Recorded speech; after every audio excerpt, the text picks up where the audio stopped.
ஈரோடு கிழக்கு தொகுதி இடைத்தேர்தலை பாஜக புறக்கணித்த நிலையில் வாக்களிப்போம், ஆனால் யாருக்கு என்பதை சொல்ல மாட்டோம் என கூட்டணியில் அங்கம் வகிக்கும் ஓ பன்னீர்செல்வம் கூறியிருக்கிறார். திண்டுக்கல்லில் அவர் அளித்த பேட்டியை இப்போது காணலாம். நாங்கள் தேர்தலை புறக்கணிக்கவில்லை, ஓட்டளிப்போம், யாருக்கு என்பது ரகசியம்.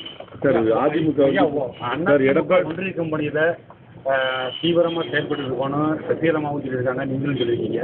இந்த கூட்டணி இப்போ ஒன்று சேர்றது எவ்வளோ காலங்கள் இருக்காங்க? அனைத்து இந்திய அண்ணா திராவிட முன்னேற்ற கழகம் இதய தெய்வம் புரட்சித் தலைவர் எம்ஜிஆர்களால் உருவாக்கப்பட்டு மாண்புமிகு அம்மாவர்களால் யாராலும் வெல்ல முடியாத இயக்கமாக வளர்ச்சி எடுத்தார்கள். இன்றைக்கு அதிமுக சக்திகள்